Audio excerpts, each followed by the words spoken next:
Ya, saya ingin mendengarkan dari Bang Nasir tadi mengatakan, oke, kalau pemberian remisi harus ada aturannya. Seperti apa sih sekarang yang menjadi permasalahan? Ya sebenarnya begini, terakhir saya ingat ya ketika rapat kerja Komisi 3 dengan Menkumham, ya ada beberapa pertanyaan dari teman-teman Komisi 3. Lalu kemudian Menkumham waktu itu Pak Yasona Lauli mengatakan bahwa Kemenkumham akan mengevaluasi PP 99 2012 ini. Ya, terus terang saja kalau saya mau cari nama popularitas, saya tentu akan menolak. Iya kan, menolak karena beliau itu kan apapun ceritanya dari KIH, saya dari KMP, tentu saya akan dapat nama, ya kan, tapi tidak seperti itu. Pertanyaannya kenapa Anda tidak menolak, apa pertimbangan Anda? Begini, nah itu makanya kami dari kami melihat juga ada beberapa catatan yang saya catat. Yang pertama begini, ya, PP 99 tahun 2012 kami nilai tidak efektif dan perlu ditinjau ulang karena apa? Karena tidak adanya sinergisitas antara aparat penegak hukum, terutama dalam menyatukan persepsi pentingnya pemberian reward terhadap justice kolaborator. Ya kan? Yang kedua, tidak adanya kesiapan dari aparat penegak hukum itu, mulai dari kejaksaan, ya, dari kepolisian, dan yang disebut di dalam PP tersebut. Jadi tidak ada tool, tidak ada prosedur. Jadi cenderung menyamaratakan semua napi, gitu loh. Tidak ada tool dan prosedur untuk mengatur pemberian remisi dan juga tidak ada penghargaan terhadap justice kolaborator itu. Terlebih dahulu begini, yang remisi itu boleh, tapi dengan syarat. Itu makanya disebutkan. Ini pasal 34 nih, walaupun ini eksekutif heavy ya. Ini pertama ya, remisi sebagai dimaksud ayat 1 dapat diberikan A. berkelakuan baik telah menjadi pidana 6 bulan.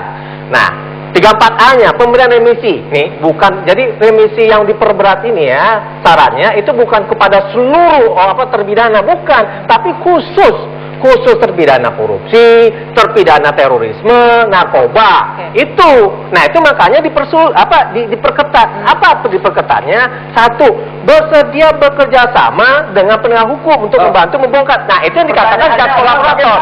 Nah, sekarang begini, Bang. Sekarang begini, Bang. Kalau itu makanya bagaimana mengukur jadi justice kolaborator. Itu. Kemudian yang kedua, yang dipahami adalah persoalan bagaimana berkoordinasi. Itu bukan persoalan bagaimana kita tidak bisa mendengarkan. itu bukan kapasitas dari masing-masing lembaga.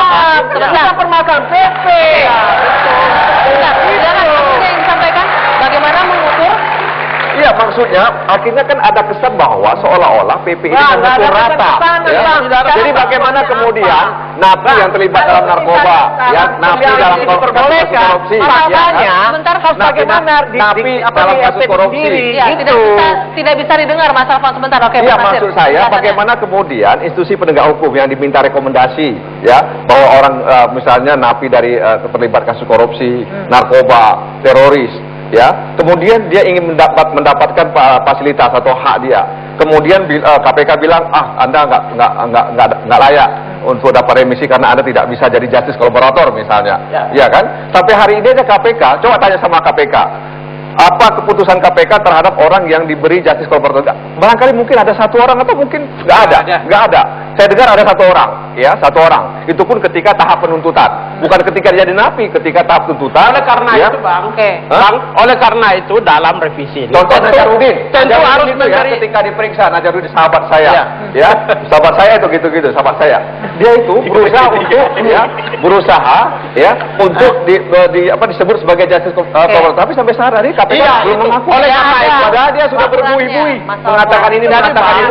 Makanya dia jadi di situ dia membongkar. Nah, membongkar apa? Sekarang di situ ada permasalahan terorisme. Bongkar tuh mafia terorisme. Kemudian apa? Narkoba. Begitu juga dibongkar. Begitu juga korupsi. Nah, sekarang mau nggak dia membongkar itu? Kalau nggak mau, gimana kita mengukurnya? Padahal kadang-kadang Mas Hasan. Saya baru tahu kalau Najarudin sahabatnya Bang Nasir. Oh iya, sahabat saya itu. Kemudian kalau tadi jelek buruknya sahabat saya itu. Ya, kalau juga sahabat saya. Kalau dibilang tidak ada, saya pikir Bang Nasir keliru. Kita ingat Agus Condro, kemudian Andi Kosasi, gitu ya. Itu dapat justice kolaborator, dia dapat keringanan hukuman, kemudian ditempatkan dalam misalnya LP khusus gitu, yang jauh dengan itu. Artinya apa? Sebenarnya ketentuan itu sepanjang dia mau bekerja sama mengungkap kasus yang lain, itu bisa. Vincent misalnya, dia dikenakan dalam kasus misalnya pencucian uang, tapi dia mau membantu mengungkap kejahatan skandal pajak. ASEAN Agri, dia dapat keringanan Oke, itu. artinya sepanjang mau bekerja sama membongkar kejahatan itu bisa mendapatkan remisi. Kita lanjutkan, nanti saya juga mau mendengar dari Prof. Muzakir usai jeda. Sesaat lagi.